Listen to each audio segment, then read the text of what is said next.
Salam alaikum. Attends, il est là.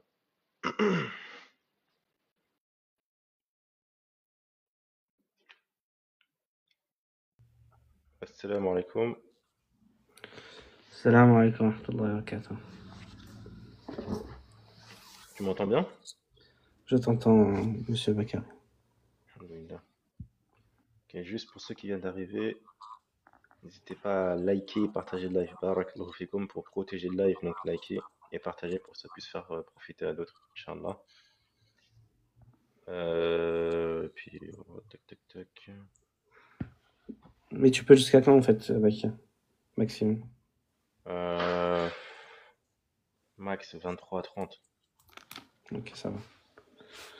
D'accord. Profiter financièrement de Khalifa. Hein? Je sais pas, Yacine. T'es ce qu'il est? J'ai pas compris ce qu'il a dit. Alaykoum salam. Non, quand j'ai profité, faire profiter aux gens du live. Subhanallah. Directement, il pense à ça, Yacine. Directement. Il est dans ça, lui. Il est dans ça. Il est dans ça. C'est ça le problème. Donc, n'hésitez pas à partager et à liker, surtout liker, Inch'Allah. Vas-y, de toute façon, je vais commencer parce que sinon. Ouais, commence. Vas-y, Ouais. allez, bismillah. Bismillah wa salatu wa salam ala rasulillah wa ala alihi wa sahbihi wa man ihtada bihuda. Amma ba'd. Du coup, on se retrouve pour ce 15e live, c'est ça, Bakari? C'est ça, 15e live. Sur les preuves de la prophétie de Mohammed alayhi salatu wassalam. On va faire un rappel le plus rapide possible de ce qu'on a vu la dernière fois avant de passer à la bataille de Badr, Inch'Allah. Donc, qu'est-ce qu'on a vu la dernière fois? La dernière fois, on a vu le sacrifice des Ansar pour le prophète alayhi salatu wassalam. La préférence qu'il donnait aux émigrés par rapport à eux-mêmes, la fraternité qu'il y avait entre les croyants, subhanallah, et ça, cette fraternité-là, c'est le fruit de la foi que le prophète alayhi salatu wassalam, il a placé dans leur cœur. On a vu aussi un petit exemple de l'ascétisme du prophète alayhi salatu wassalam. Et Inch'Allah, on fera une partie dédiée à ça. Dans ce live, Inch'Allah, on parlera que de ça. Mais on a vu déjà un petit exemple sur l'ascétisme extraordinaire du prophète alayhi salatu wassalam. Alors que le prophète alayhi salatu wassalam, déjà, il venait de sortir de quoi? De 13 ans de persécution, des insultes, des boycotts, etc. Rajoute à ça en plus la prière de nuit. Subhanallah. Et quand tu vois comment le prophète alayhi salatu wassalam, il se comporte à Médine, subhanallah, le même ascétisme qu'il avait avant. Aussi, on a vu le miracle quand le prophète alayhi salatu wassalam, il a construit sa mosquée, la mosquée de Médine. Le miracle, on a vu déjà concernant la Chamelle, la prophétie qu'il a fait alayhi salatu wassalam concernant Ammar ibn Yasir.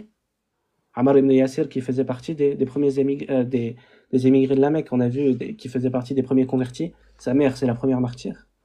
Attends une seconde, j'arrive. Je vais faire...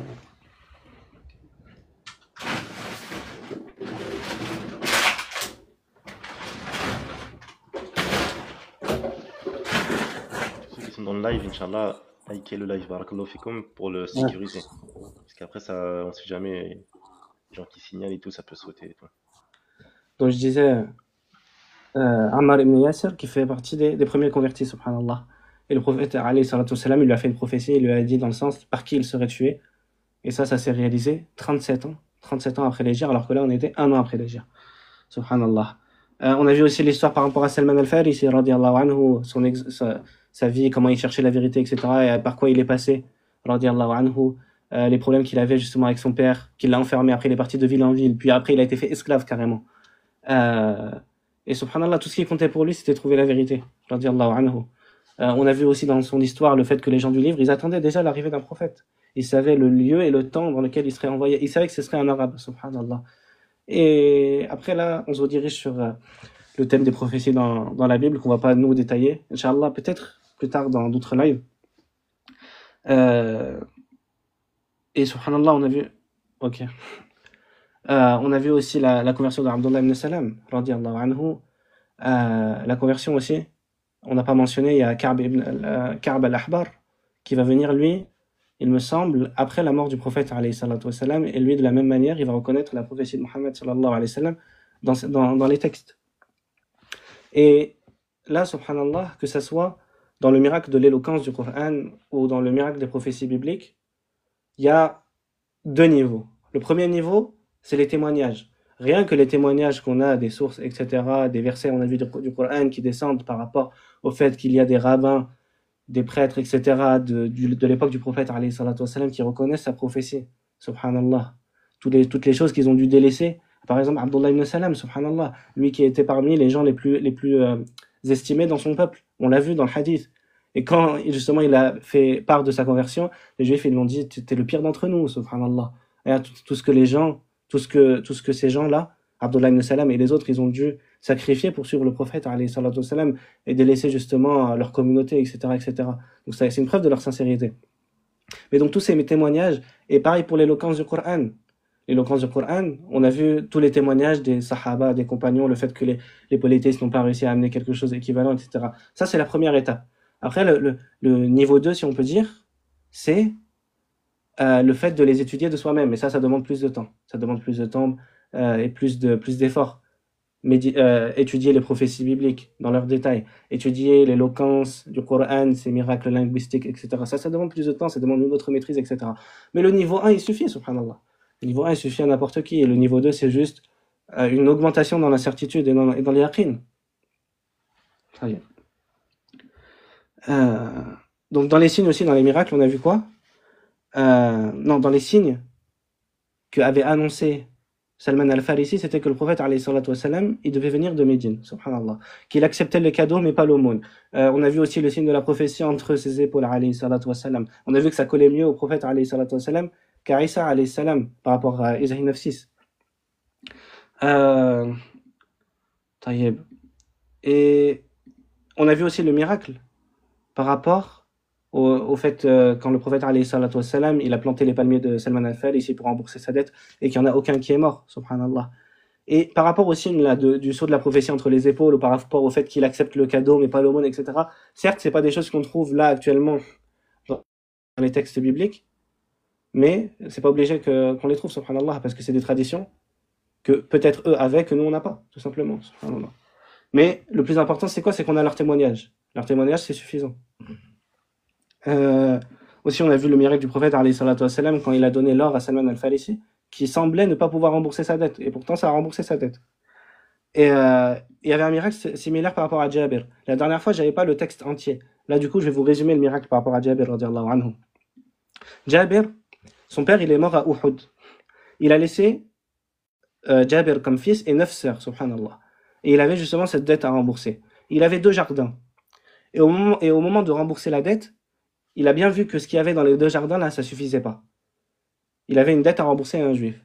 Mais quand il devait rembourser, il a vu que ce qu'il y avait dans les 2 jardins, c'était loin de suffire. Même, il dit dans le texte, il dit dans le hadith authentique dans Bukhari, il dit que il aurait fallu des années et des années de récolte encore pour rembourser.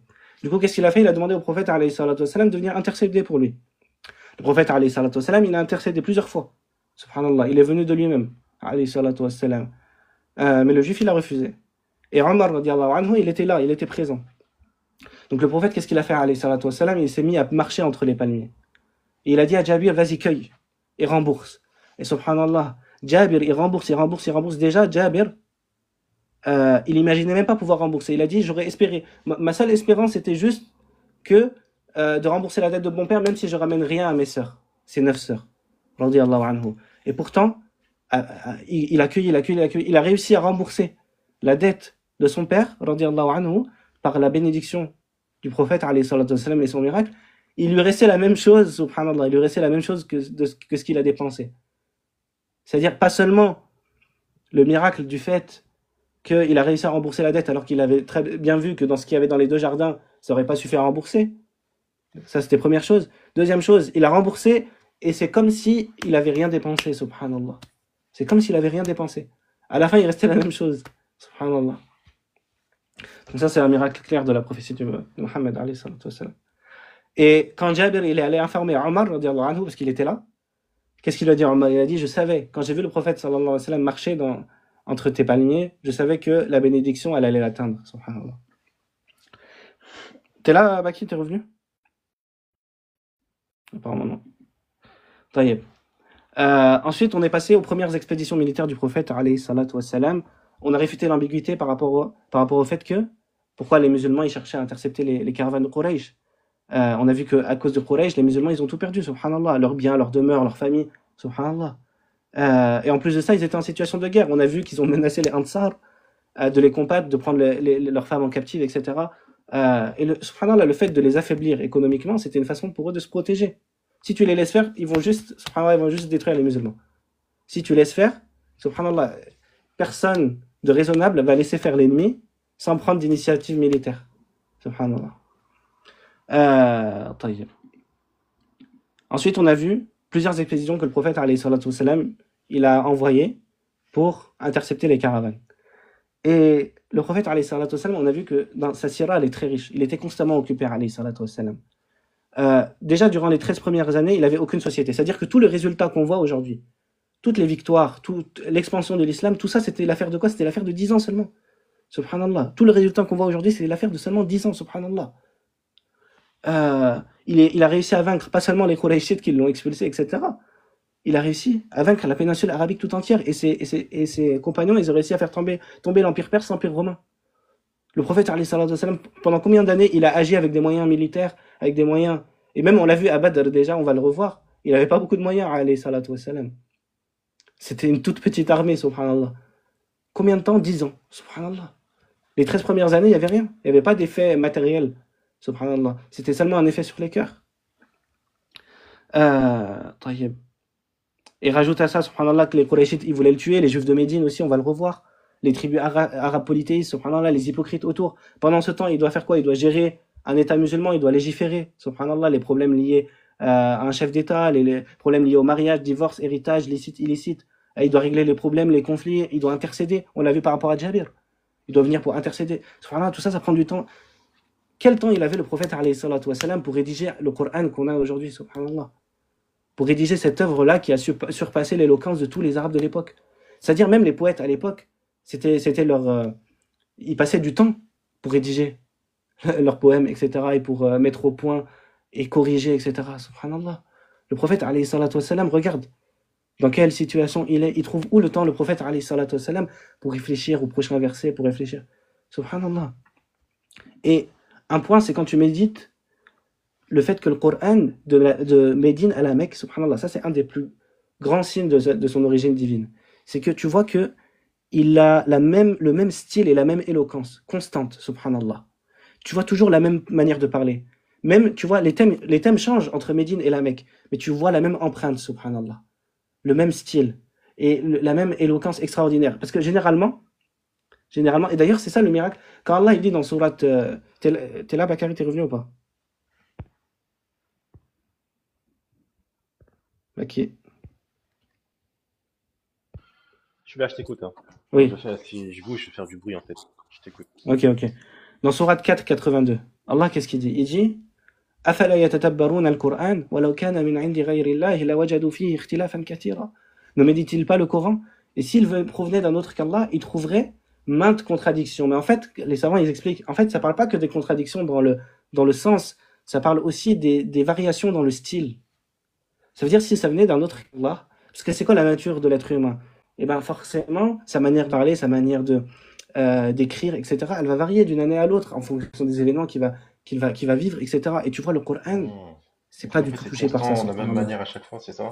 C'est constant. Tu sais que, subhanallah, ça c'est un truc, subhanallah, il faudrait vraiment faire une étude poussée, parce que quand tu médites, quand tu vois comment Allah il parle à Médine et à la Mecque, tu vois les mêmes tournures, le même style. Et subhanallah, tu sais, ça réfute quoi, ça? Ça réfute aussi que le prophète, alayhi salatu wassalam, il avait un enseignant. C'est pas possible. Parce qu'il faudrait que cet enseignant, il soit toujours là. Parce que tu vois que le Coran à Médine, jusqu'à la dernière sourate, il y a le même style que depuis la première sourate à la Mecque, subhanallah. En fait, même si les thèmes changent. Il fallait qu'il soit toujours là pendant 23 ans. C'est ça, exactement. C'est ça. Parce que tu vois un style constant, subhanallah. Et ça, il y a plusieurs savants qui le mentionnent. Ils te disent, l'être humain, quand il fait un poème, quand il fait des œuvres, etc., des fois, il y a des choses qui sont moins réussies que d'autres. Il y a une année, il va avoir plus de temps, ou une année, il va être plus inspiré, l'autre année, un peu moins. Donc, tu vas sentir une différence. Mais avec le Coran, non. Tout le Coran, que ce soit dans l'aspect législatif, dans les sourates législatives, dans les sourates de guerre, dans les sourates par rapport aux Mécois, etc., tu vois toujours une éloquence extraordinaire, toujours le même style, toujours subhanallah. C'est-à-dire le défi d'inimitabilité, il est valable autant dans les sourates médinoises que mécoises, de la première à la dernière, subhanallah. Taïeb. Tac, tac, tac. Même, subhanallah, une petite faïda. Tu vois que le vocabulaire coranique, t'as des études subhanallah, qui ont été faites sur ça, magnifique, qui te montrent que le vocabulaire qui est utilisé dans le Coran, il ressemble en rien au style avec lequel le prophète alayhi salatu wassalam, il parle, subhanallah. D'ailleurs, ils ont comparé comment le prophète alayhi salatu wassalam, il parle dans les hadiths et le Coran. Et tu vois que subhanallah, c'est impossible que ça vienne du même auteur. Parce que même dans le vocabulaire, c'est pas seulement dans le style, même dans le vocabulaire, ça accroche pas. Par exemple, Baki, est-ce que tu sais comment on parle, par exemple, d'une femme qu'on accuse de... Je sais pas si je t'en avais parlé une fois de ça. Non, Une je femme pense qu'on pas. accuse d'adultère. Une Ouais. femme qu'on accuse d'adultère. C'est un péché, ça. Tu Hmm. vois? Le terme qu'on utilise, et que le prophète, alayhi salatu wassalam, il utilise dans les hadiths, c'est al-qadhf. Al-qadhf. Ça, c'est le fait d'accuser une femme chaste d'adultère. Mais Allah, il n'utilise jamais ce terme, subhanallah. Jamais dans le Coran, il utilise ce terme. Il dit Hmm. وَالَّذِينَ يَرْمُونَ الْمُحْصَنَاتِ. C'est aussi que يَرْمُونَ. même, Hmm. j'ai vu aussi que même, tu vois, même dans les cours d'arabe et tout, ils vont te dire il y a le langage coranique Exactement. et le langage de la, de la vie de tous les jours par C'est rapport à l'arabe. exactement ça. Subhanallah, c'est ça. C'est-à-dire, tu as le langage coranique. Et en fait, là, je t'ai donné un petit exemple. Tu vois, un petit exemple du fait que le prophète, alayhi salatu wassalam, il utilise tout le temps al-qadhf. Tout le temps par rapport pour accuser une femme chaste, il utilise ce terme. Alors qu'Allah, il utilise un autre terme. Il n'utilise pas l'autre. Subhanallah. Et même des fois, même dans le Coran, tu vois qu'Allah, il utilise certains termes que dans des cas particuliers, subhanallah. C'est comme s'il sélectionne des termes, subhanallah. Alors que l'être humain, ou dans le langage des Arabes, il n'y a pas ça, subhanallah. Après ça demande, Inch'Allah, on fera peut-être un live sur ça.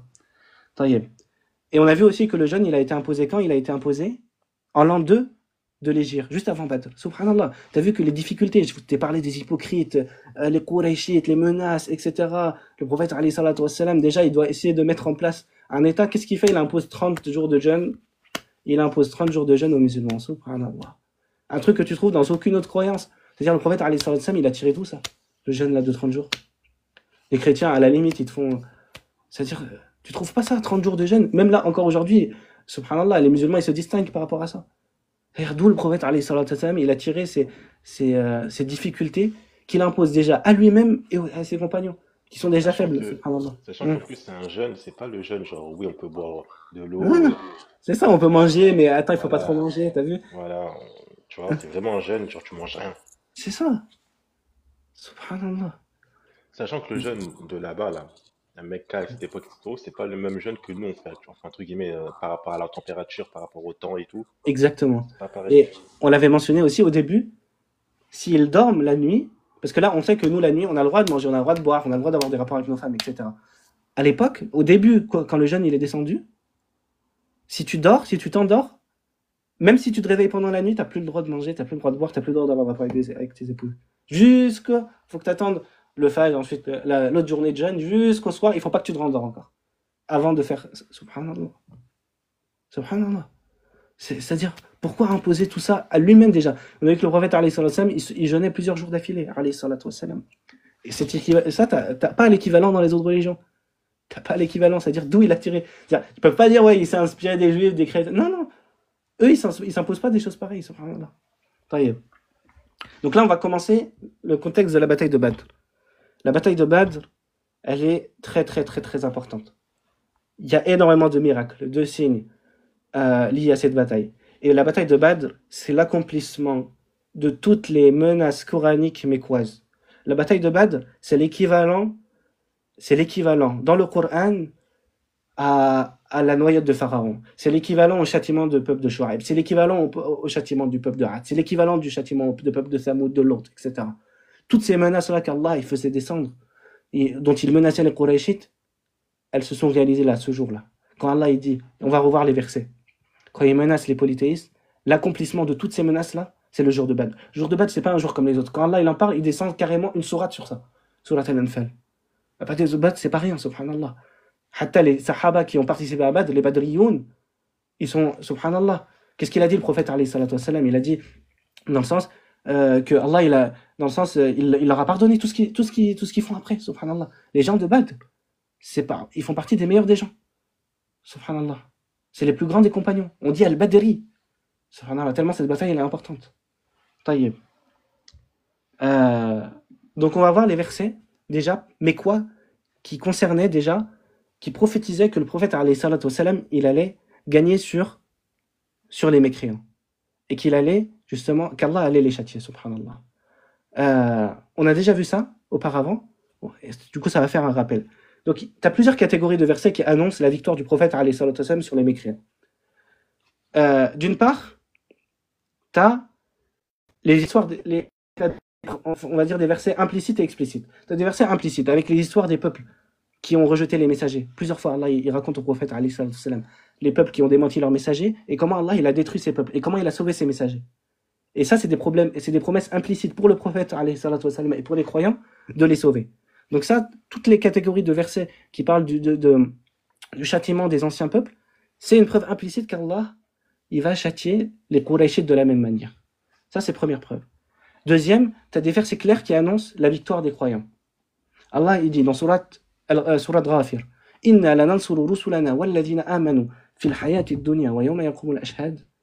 Nous secourrons certes nos messagers et ceux qui croient dans la vie d'ici, tout comme au jour où les témoins se dresseront.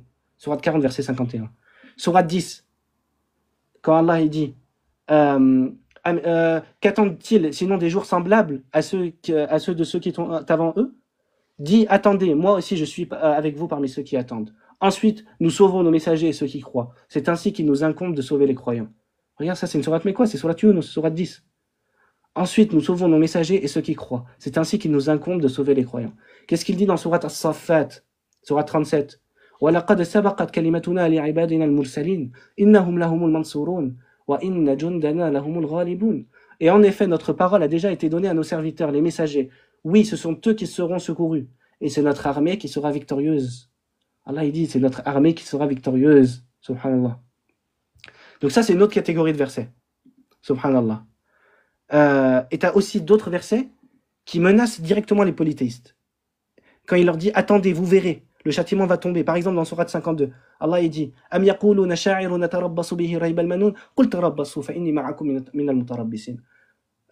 Ou bien ils disent, c'est un poète, attendez pour lui le coup de la mort. C'est-à-dire, ils disent, c'est bon, c'est un poète, attendez qu'il meure et c'est bon, on va en finir avec lui.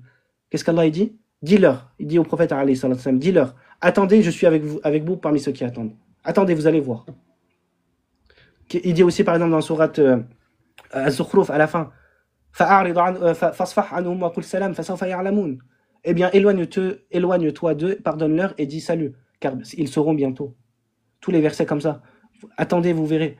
Ils sauront bientôt, etc., etc. Vous saurez. Ça encore, c'est des menaces sur les polythéistes. Et là, tu as carrément des versets qui descendent clairement pour dire que les croyants ils vont gagner contre les polythéistes dans un combat armé. Dans Surat Al-Qamar, dans Surat 54. Allah il dit Am yaquluna nahnu jami'un muntasir sayuhzamu al-jam'u wa yuwalluna ad-dubur. Est-ce qu'ils disent on est dans un groupe et on va être secouru, on va gagner? Allah il dit sayuhzamu al-jam'u wa yuwalluna ad-dubur. Leur armée sera mise en déroute et ils vont fuir, subhanallah. À un tel point que Omar il demande mais c'est quoi ce groupe? C'est quoi cette armée radiyallahu anhu? Quand le verset il est descendu, les narrations qui disent que Omar il a dit mais de quoi il parle? C'est quoi cette armée? C'est quoi ce groupe? On voit pas de groupe à la Mecque. Il n'y a pas de groupe contre un groupe, il n'y a pas de combat, il n'y a pas d'épée, il n'y a rien. Comment ça tu dis que le groupe va fuir, etc. Ça parle d'une bataille, c'est clair. Et Omar il a dit j'ai compris le jour de Badr. Et on va le revoir que le prophète alayhi salam, il va réciter ce verset le jour de Badr.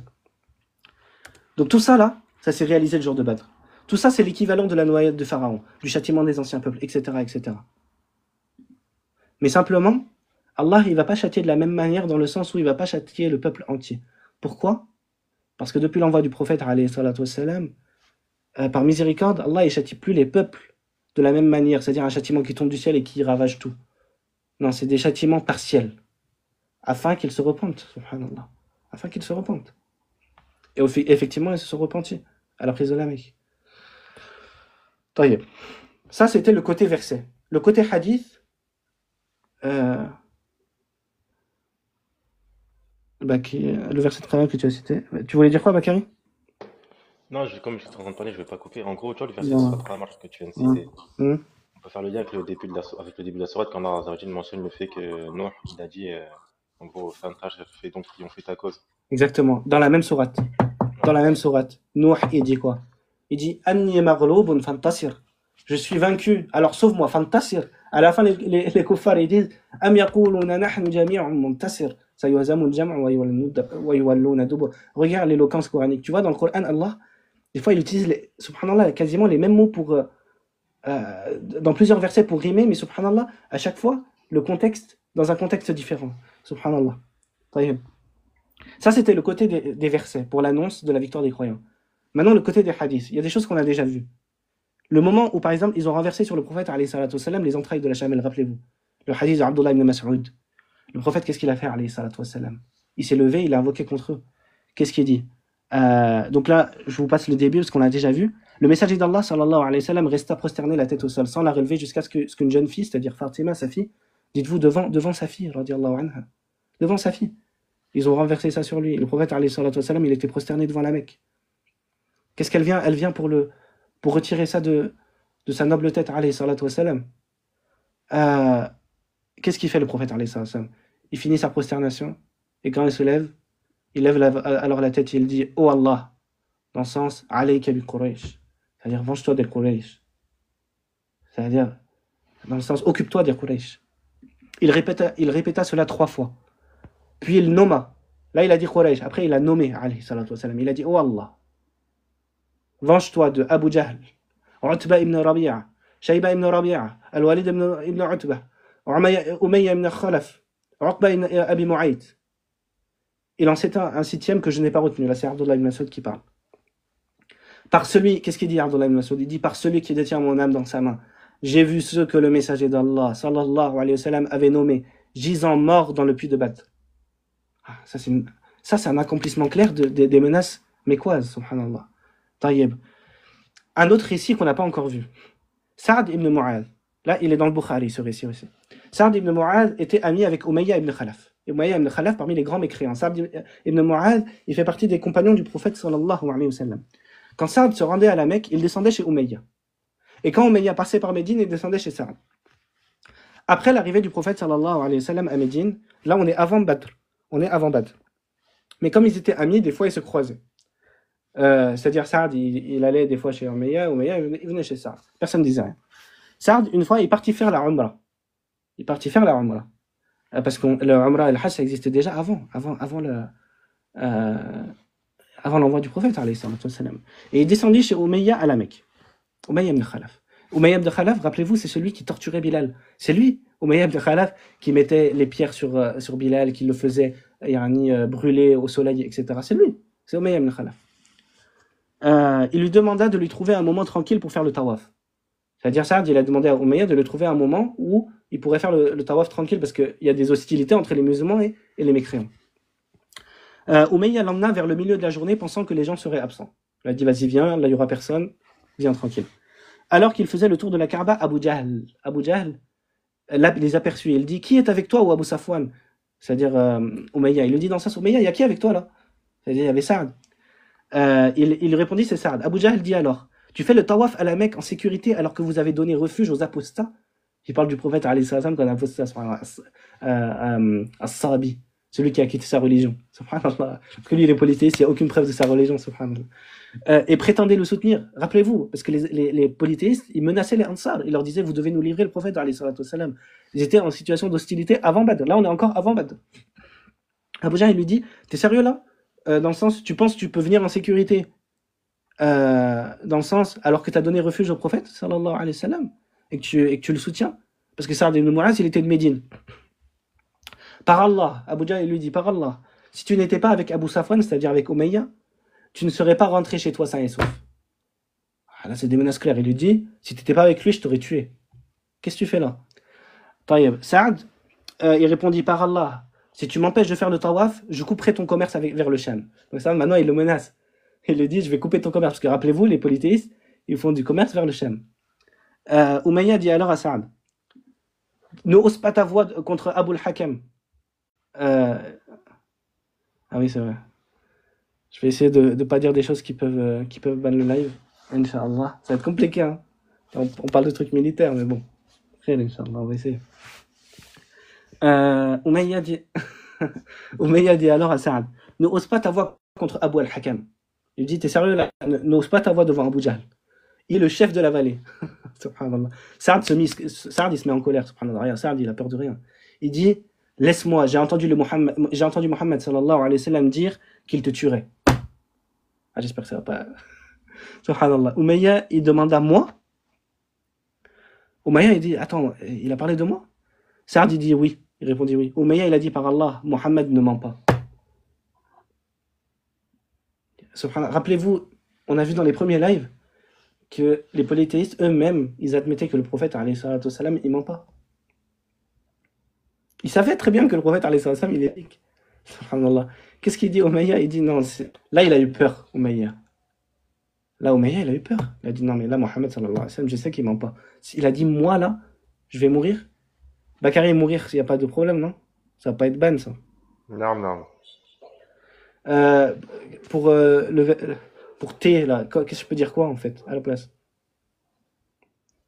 Bah, dis ça, je vais mourir.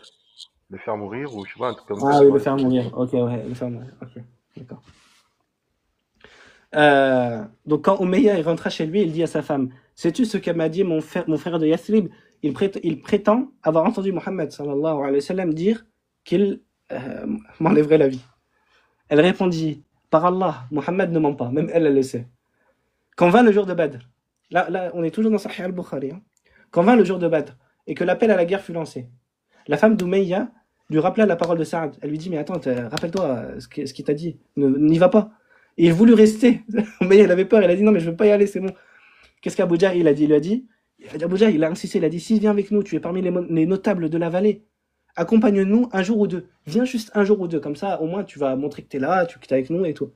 Il partit avec eux et perdit la vie à Badr.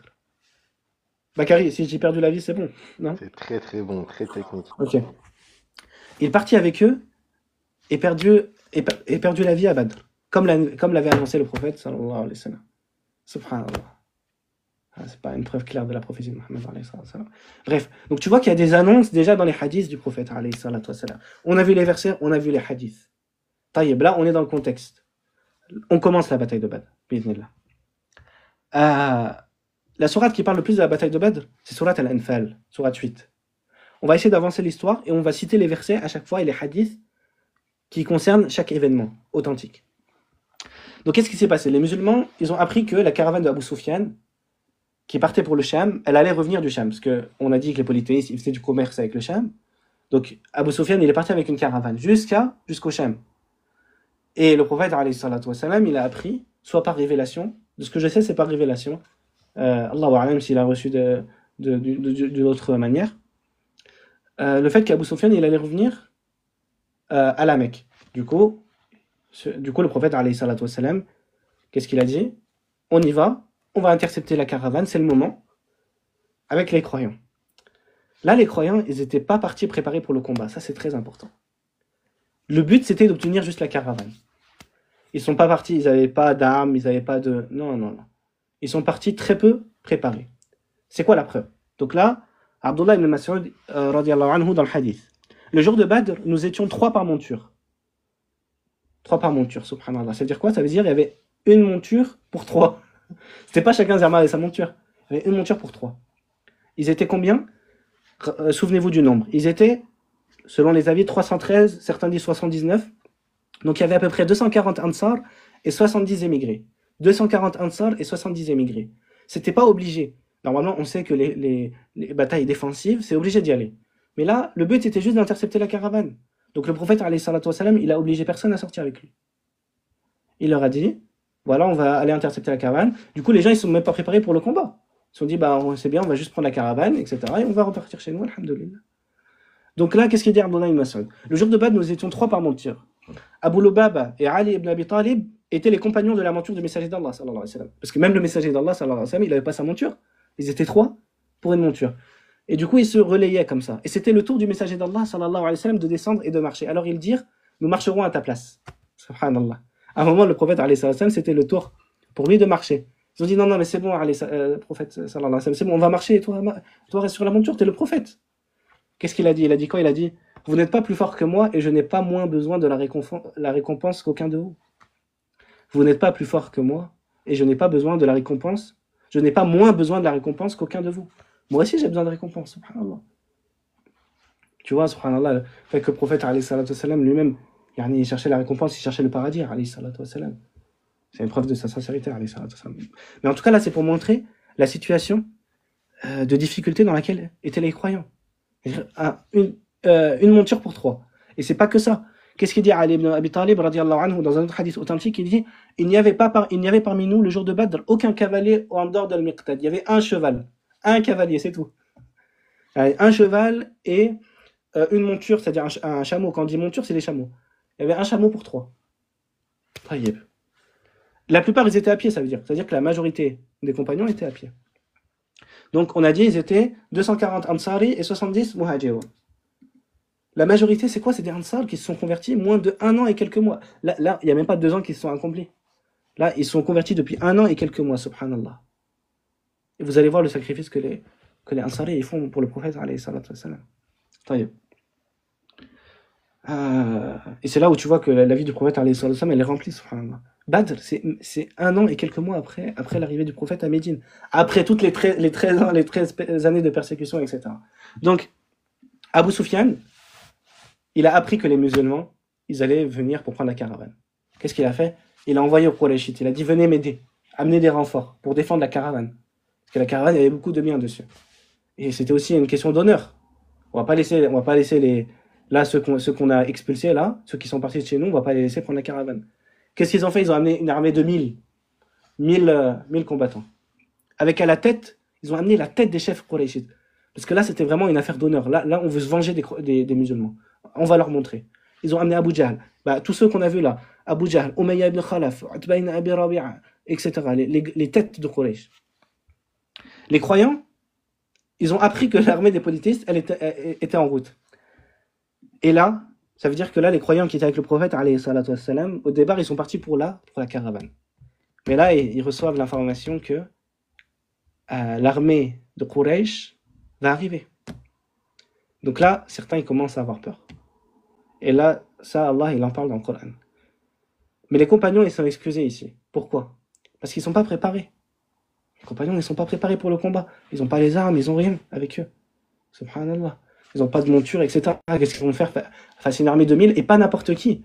En fait, les Qurayshites, ils étaient connus pour leur savoir, surtout les élites de Quraysh, ils étaient connus pour leur savoir dans la guerre, etc.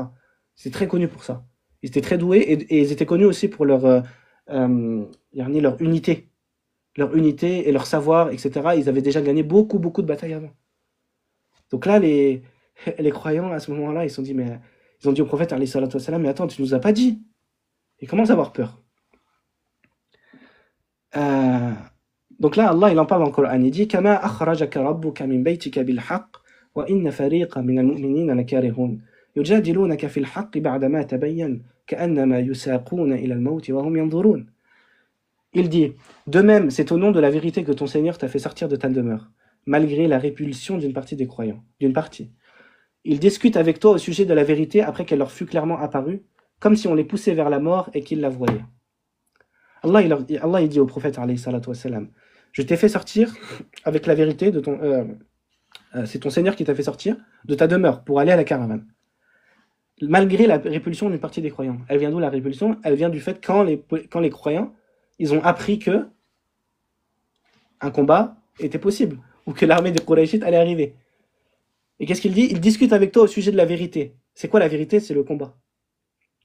Il commence à te dire, c'est quoi yujadilunak? Il discute avec toi. C'est pas, il discute en fait. C'est pas juste discuter. Yujadilunak, ça veut dire ils débattent presque. Ils disent, mais attends, mais tu nous as pas dit, etc. Bien sûr, ça c'était une petite minorité. C'était une petite minorité des croyants. C'est une petite minorité. Et on va voir qu'est-ce qu'on dit les autres. Mais certains, ils avaient peur, subhanallah. Mais d'autres, justement, à ce moment-là, quand ils ont vu la réaction de certains croyants, ils ont dit des paroles héroïques. Al-Miqdad ibn al-Aswad, radiyallahu anhu, il a dit une parole, subhanallah, que tu peux graver en or. C'est rapporté dans le Bukhari. Abdullah ibn Mas'ud, radiyallahu anhu, il rapporte, il dit, j'ai assisté à une scène de la part de Al-Miqdad ibn al-Aswad que j'aurais aimé être à sa place. Dans le sens, j'aurais aimé être moi cette personne-là à ce moment-là, tellement c'était héroïque ce qu'il a fait. Il vint vers le prophète sallallahu alayhi wa sallam alors qu'il invoquait contre les polythéistes et dit: Ô messager d'Allah, nous ne te dirons pas comme les enfants d'Israël ont dit à Moïse: Va, toi et ton Seigneur, et combattez tous deux. Nous restons ici. Mais va, toi et ton Seigneur, et combattez. Nous sommes avec vous, combattants. Par Allah, qui t'a envoyé avec la vérité, si tu nous menais jusqu'à Barak el-Rimad, c'est un endroit, nous combattrions avec toi jusqu'à l'atteindre. Le visage du prophète sallallahu alayhi wa sallam s'illumina et il fut réjoui par ces paroles. Subhanallah. Extraordinaire, la parole de Al-Miqdad à ce moment-là. Le prophète alayhi salatu wa sallam. Mais là, il y a quelque chose d'important. Al-Miqdad, lui, c'est un émigré. C'est un émigré. Et je vous ai dit, la plupart de ceux qui étaient avec le prophète alayhi salatu wa sallam à ce moment-là, c'est pas des émigrés. La plupart, c'est des Ansar qui viennent de se convertir, subhanallah. Et ça aussi, c'est une excuse supplémentaire. C'est-à-dire, ils viennent de se convertir et ça y est, le combat déjà. Enfin, le prophète alayhi salatu wa sallam, il était content de la parole d'Al-Miqdad, mais il voulait quelque chose des Ansar aussi. Il voulait voir c'est quoi. Parce que aussi, le prophète alayhi salatu wa sallam, il s'inquiétait. Parce que lui, il a pris l'engagement avec eux de le défendre à Médine. Mais il n'a pas dit explicitement de le défendre hors de Médine aussi. Il n'a pas dit explicitement, dans le pacte qu'ils ont fait, rappelez-vous le serment d'allégeance, il n'a pas dit explicitement de le défendre en dehors de Médine. Donc il avait peur que les Ansar, ils n'aient pas compris ça. Dans le sens, que ce ne soit pas clair dans le sens. Enfin, il attendait une réponse des Ansar. Donc là, le prophète, alayhi salatu wa sallam, il leur dit, est-ce qu'il y a quelqu'un d'autre qui veut prendre la parole dans le sens? Enfin, Saad ibn Mu'adh, un Médinois, il dit au prophète sallallahu alayhi wa sallam, ô messager d'Allah, c'est dans le Bukhari aussi, il semble que tu nous vises, nous les Ansar. Il semble que tu nous vises. Le prophète sallallahu alayhi wa sallam, il répondit oui, ajal, oui. Saad dit alors, nous avons cru en toi, nous t'avons suivi, et nous t'avons donné nos engagements pour écouter et obéir. Avance donc, ô messager d'Allah, vers ce qu'Allah t'a ordonné. Par Allah, si tu nous faisais traverser la mer, nous la traverserions avec toi. Pas un seul homme d'entre nous ne resterait en arrière. Nous ne détestons pas affronter l'ennemi demain. Nous sommes endurants dans la guerre, sincères dans le combat. Peut-être qu'Allah te montrera de nous ce qui réjouira ton regard. Avance donc avec la bénédiction d'Allah. Le prophète sallallahu alayhi wa sallam fut réjoui par ces paroles et dit: avancez et recevez la bonne nouvelle, car Allah m'a promis l'une des deux troupes. Et là, Allah il va promettre au prophète alayhi salatu wa sallam deux choses. Soit la victoire contre l'armée des polythéistes, soit la caravane de Abu Sufyan. Ça, c'est une preuve de la prophétie. Parce qu'Allah, il promet au prophète, alayhi salatu wa sallam, il lui dit, vous allez gagner soit la caravane, soit la victoire sur, c'est-à-dire le butin. C'est-à-dire, vous allez gagner sur les polythéistes, et aussi vous aurez le butin de guerre. Et Allah, il en parle dans le Coran. وَإِذْ يَعِدُكُمُ اللَّهُ إِحْدَى الطَّائِفَتَيْنِ أَنَّهَا لَكُمْ وَتَوَدُّونَ أَنَّ غَيْرَ ذَاتِ الشَّوْكَةِ تَكُونُ لَكُمْ. Rappelez-vous quand Allah vous promettait qu'une des deux bandes sera à vous. Une des deux bandes, ça veut dire soit la caravane, soit la victoire sur les polythéistes. Vous désiriez vous emparer de celle qui était sans armes. Encore ici, les croyants, au fond d'eux, Allah il leur a promis un des deux. Mais au fond d'eux, ils voulaient quoi? Ils voulaient celle sans combat. C'est plus simple. Subhanallah. Mais qu'est-ce qu'il dit Allah après? Il dit, alors qu'Allah voulait par ses paroles faire triompher la vérité et anéantir les mécréants jusqu'au dernier. Afin qu'il fasse triompher la vérité et anéantir le faux, en dépit de la répulsion qu'en auraient les criminels. C'est-à-dire certains, ils espéraient encore ne pas combattre. Ils espéraient prendre juste la caravane et après, comme ça, alhamdoulilah, on prend la caravane, on prend les biens, c'est mieux. C'est mieux, c'est plus simple. Mais Allah, des fois, il leur montre qu'il y a des moments où Allah, il aime que la puissance de l'islam, elle soit mise en évidence, subhanallah, qu'elle apparaisse. Et c'est plus important que les biens, ça. Parce que si les gens, ils te craignent, ils savent qu'ils ne peuvent pas faire n'importe quoi avec toi, subhanallah. Ça, c'est une sorte de défense des croyants. Parce que si tu laisses faire, subhanallah, et que personne ne te craint, eh ben, ils vont juste prendre la victoire, ils vont juste t'anéantir, subhanallah. Ils vont t'attaquer simplement, s'ils n'ont aucune crainte de toi.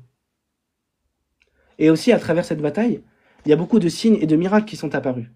Et qui ne seraient pas apparus si le prophète, alayhi salatu wa sallam, il avait pris la caravane, il serait rentré. On va les revoir, Inch'Allah. Et c'était une preuve claire que l'islam c'est la vérité. Parce qu'Allah, il le dit lui-même. Il dit que ce qui s'est passé à la bataille de Badr, c'est une preuve de la véracité de l'islam. Et que Allah, il est avec les croyants. Allah, il voulait montrer aux polythéistes qu'Allah, il est avec les croyants. C'est pour ça qu'il dit لِيَهْلِكَ مَنْ هَلَكَ عَنْ بَيِّنَةٍ وَيَحْيَ مَنْ حَيَّ عَنْ بَيِّنَةٍ. On va le revoir ce verset. Allah, il dit cette bataille-là, c'était pour que, justement, celui qui périsse, là c'est la mort spirituelle, il périsse après avoir vu la preuve. La bataille de Badr, c'est une preuve qu'Allah il a donnée aux polythéistes. Donc d'une part, Allah quand il dit, dans le sens, afin qu'il fasse triompher la vérité et anéantir le faux, en dépit de la répulsion qu'en auraient les criminels, c'est d'une part pour montrer la puissance des musulmans, pour montrer qu'ils ne se laissent plus faire, les musulmans, les croyants, alors qu'après les 13 années de persécution à la Mecque, c'est une manière de les protéger. Et deuxièmement, c'est montrer tous les miracles et montrer aux polythéistes. Parce que les polythéistes, ils avaient toujours cette ambiguïté dans leur cœur. Ils disaient, mais si vraiment Allah il est avec toi, alors pourquoi c'est nous les plus riches, les plus puissants, et toi, regarde, t'es persécuté, t'es affaibli, on t'insulte et tout, il se passe rien. C'est pour ça qu'ils disaient, vas-y, amène-nous le châtiment, vas-y, amène, amène. Parce qu'eux, ils sont comme ça. Pour eux, s'ils ne voient pas le truc devant eux, ils ne croient pas. Et certains, ils ont besoin de ça, ils ont besoin de voir la puissance de l'islam. C'est pour ça que beaucoup, ils rentrent en islam quand ils voient la puissance. Alors que normalement, subhanallah, juste avec les arguments de l'islam, avec les arguments, on va dire, le débat, etc., tu vois que l'islam, c'est la vérité. Mais ça rajoute. Quand tu vois la puissance des musulmans, quand tu vois la puissance de l'islam, etc., et le châtiment qu'Allah il a infligé, et le miracle qu'il a accordé aux croyants, le jour de Badr, ça a renforcé l'argument contre eux. Là, il leur dit, vous n'avez plus d'excuses. Maintenant, vous avez vu la victoire que j'ai accordée aux croyants. On continue. Donc là, les croyants, ils partent pour Badr. Mais, de plus en plus, rappelez-vous, il y a la promesse des deux, mais de plus en plus, ils commencent à comprendre que, bon, c'est le combat qui va se faire. Il reste 5 minutes. Aïe, aïe, aïe, je suis énervé, subhanallah. Mes frères, j'ai rien fait encore. J'ai rien dit de Badr. On n'est même pas arrivé à Badr. Après, nous, tu veux relancer de ton côté, hein. Ouais, voilà, je pense que je vais relancer de mon côté, je sais pas. Parce que regarde, là, tu Une heure regardes de plus. depuis tout à l'heure, là, on est 10, hein. Oui, c'est vrai, on n'est pas nombreux. Tu veux dire ça? Tu veux dire qu'en gros, Ouais, j'ai c'est compris ce ça. que tu veux dire. Non, j'ai compris ce que tu veux dire. Tu veux dire, dans tous les cas, il n'y a personne. C'est ça? C'est ça, en fait, dans tous les cas, il n'y aura Ah, pas. dis-le comme ça, dis-le Barakallah. clairement. Comme ça, au moins. Et en plus, c'est les 10 mêmes personnes. De ton côté, donc, de ton côté aussi, c'est bien, tu vois. Je sais pas, les frères qui sont dans les commentaires, vous voulez continuer ou, ou plus tard? Parce qu'après, Nour, il peut relancer de son côté. Donc, Ok. Vas-y, bah, Inch'Allah. Est-ce que pour le moment, il y a des questions, les frères, avant que Bakary y coupe?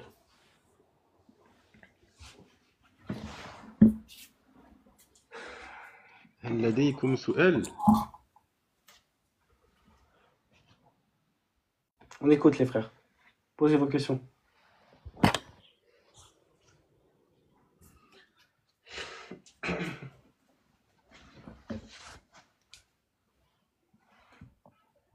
C'est vrai, Bakary, il n'y a personne. En fait, j'ai l'impression dimanche soir. Ouais, c'est un peu. C'est quoi le rapport avec Exile 9.6 STP? J'avais pas suivi ce moment. Ah oui. Parce que dans Ésaïe 9.6, on te parle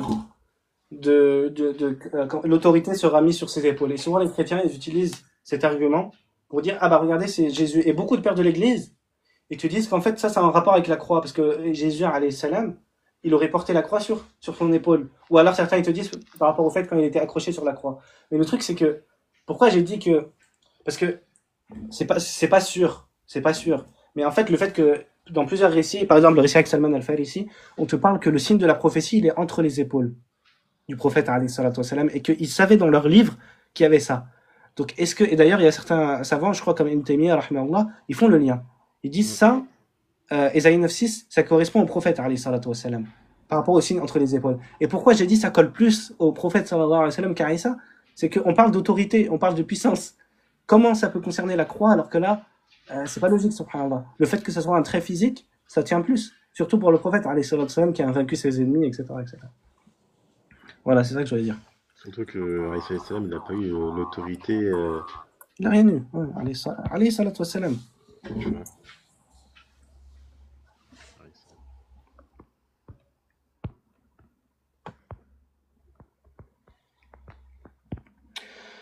Est-ce qu'il y a une autre question, les frères, avant que Bakary coupe? On relancera, Inch'Allah, sur.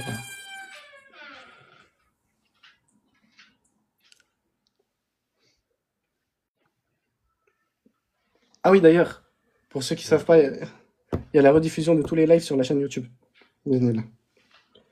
Qui porte le même nom, Al-Nour Al-Mubin. Euh, Baké, on a fait combien de temps là? On a fait 50 minutes, 45 minutes. Ouais, En vrai, environ. je pense qu'il vaut mieux faire 1h30 de live que. On essaiera la prochaine fois de mieux prévoir le truc. Inch'Allah. Il est pas venu en plus, Ismaël. Là. Non.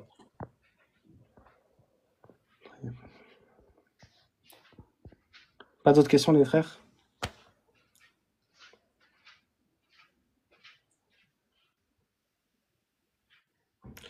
Est-ce qu'il y a une question, les frères? Non. طيب.